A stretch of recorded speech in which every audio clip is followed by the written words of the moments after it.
Theatre మీద big screen మీద చూసుకున్నప్పుడు ఎలా అనిపించింది? మీరు చెప్పుకున్నప్పుడు ఆడియో టు ఆడియో చెప్పుకున్నారు. ఆ తర్వాత బోల్డ్ అంతా టెక్నాలజీని యూస్ చేస్తున్నారని మాత్రం తెలుసు. బట్ బిగ్ స్క్రీన్ మీద అమితాబ్ బచ్చన్ గారిని చూస్తూ మీ వాయిస్ వింటున్నప్పుడు కలిగిన అనుభూతి ఎలా ఉంది అసలు? చాలా అద్భుతం. నేను ఫ్యామిలీతో వెళ్ళాను మూవీ. ఎప్పుడు నేను చేసిన ప్రతి cinema my missus Uma and Tani, చిక్కి మా పిల్లలతో కలిసే వెళ్తాను నేను. నలుగురం కంపల్సరీ వెళ్ళాల్సింది. నేను తక్కువ ఒంటరిగా వెళ్ళి చూడడం అనేది.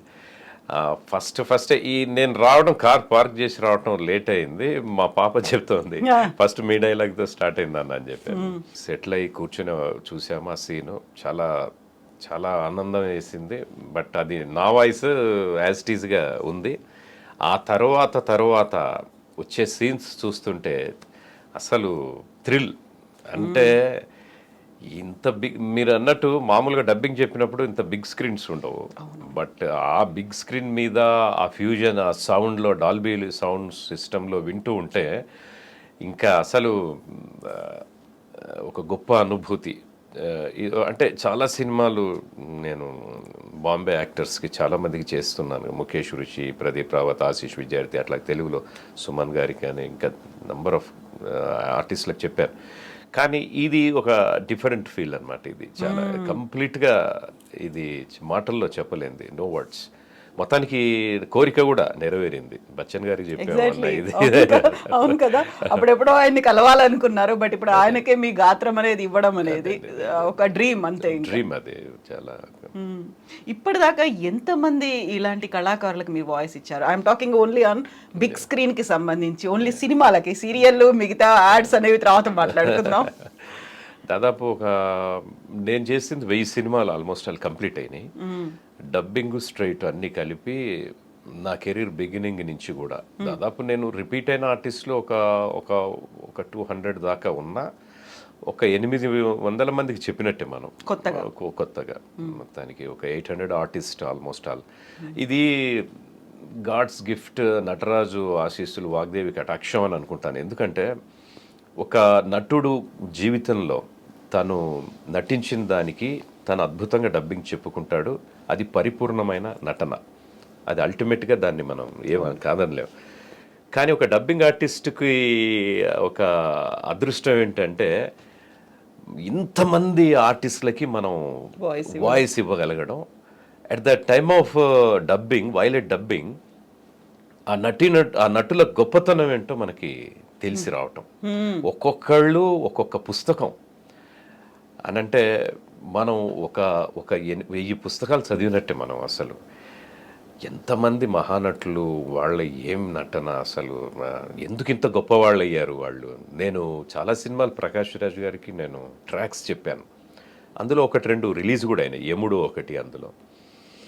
అయితే అసలు ఆయన అంత గొప్ప నటుడు ఎందుకు అయ్యాడని తెలియాలి అని అంటే చూసే ప్రేక్షకుడు స్క్రీన్ మీద ఆయన పర్ఫార్మెన్స్ మాత్రమే చూసి అనుభూతి చెందగలుగుతాడు. బట్ మేము యాజ్ ఎ డబ్బింగ్ ఆర్టిస్ట్గా బిట్ టు బిట్ ఆ డెప్త్లోకి వెళ్తున్నప్పుడు ఎందుకు వీళ్ళు ఇంత గొప్ప నటులు అయ్యారు అన్నది ఇంకా క్షుణ్ణంగా పరిశీలించే అవకాశం దొరుకుతుంది. చాలామంది హీరోలకి నేను ట్రాక్స్ అంటే వాళ్ళు రావటం అప్పుడు కొద్దిగా బిజీ. ప్రకాష్ రాజ్ గారికి ఎందుకు ట్రాక్స్ చెప్పించేవాళ్ళంటే ఆయన చాలా బిజీగా ఉండేవారు. రేపు రిలీజ్ అనగా కూడా ఈరోజు ముందు రోజు 2 రోజుల ముందు డబ్బింగ్ చెప్తే ఆయన ట్రాక్ మిక్స్ చేసిన సందర్భాలు ఉన్నాయి. మిగతా మా వాయిస్ అన్ని ప్రక్రియలకి, ట్రిమ్మింగ్ కానీ, ఆర్ఆర్ కానీ, వీటన్నిటికీ మిక్సింగ్ కానీ, ప్రీ మిక్సింగ్ కానీ వెళ్తుంది. అట్లాగా ఎన్నో సినిమాలు అట్లా అవసరం బట్టి చాలా మందికి బిజీ ఉన్న ఆర్టిస్టులకి నేను చెప్పడం జరిగింది ట్రాక్స్.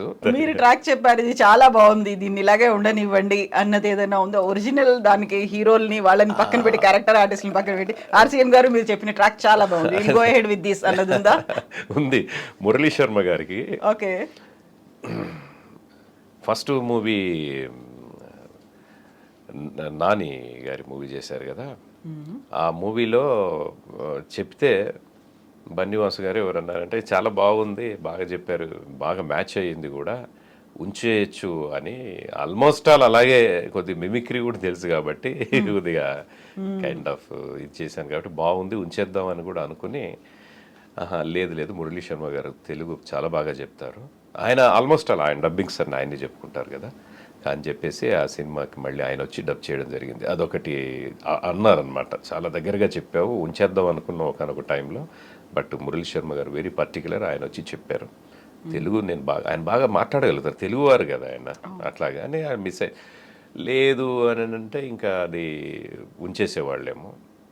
బాగా సత్యప్రకాష్ గారికి ఒకసారి కోడిపుంజు అనుకుంటాను సినిమా పేరు, ఆ సినిమాలో చెప్పాను, చెప్తే ఆయన వచ్చారు, డబ్బింగ్కి వచ్చారు, ట్రాక్ చెప్పాను, ట్రాక్ అని చెప్పాను, చూశారు, బా చాలా బాగా చెప్పారండి, ఎవరు చెప్పారు అంటే ఆర్సీఎం రాజు అని ఇలా చెప్పారు. ఫోన్ చేశారు, రాజుగారు ఎక్సలెంట్ చెప్పారండి డబ్బింగ్, సరస్వతి పుత్రులు మీరు, నేను చెప్పుకుందామని వచ్చాను కానీ ఇంత అద్భుతంగా చెప్పిన తర్వాత మళ్ళీ నేను చెప్పాలా వద్దు అని నేను వెళ్ళిపోతున్నాను, మీ వాయిసే ఉంటుంది, చాలా ఎక్సలెంట్ జాబ్ చేశారు బ్రదర్, నాకు ఎప్పుడు వీలు కాకపోయినా మీకు తప్పకుండా ఐ విల్ ఇన్ఫార్మ్ అన్నారు.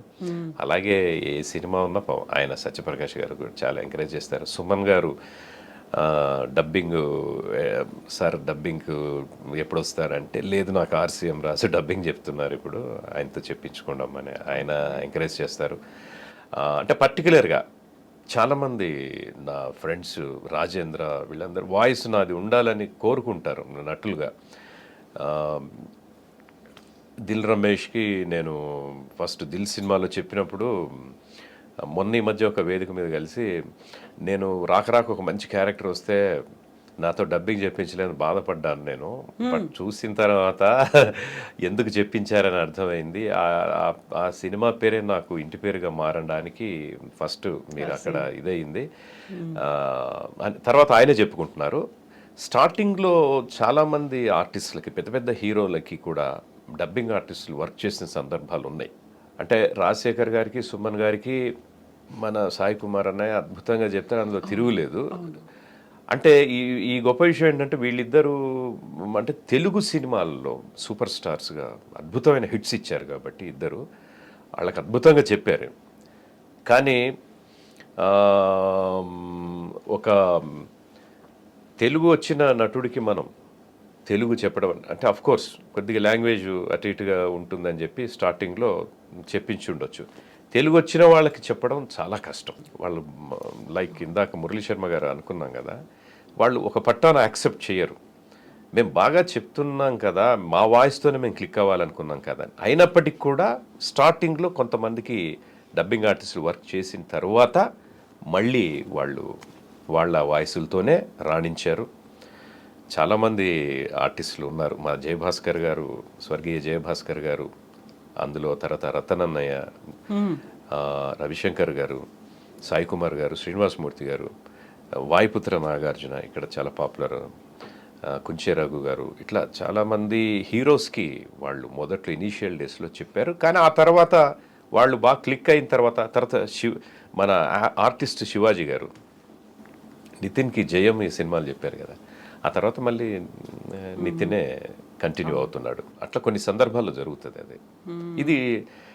ఇది అవసరాన్ని బట్టి, రిక్వైర్మెంట్ని బట్టి అంతే తప్ప ఇది ఏం పెద్ద ఇది కావాలి కంపల్సరీ అయితే ఏం కాదు ఇది.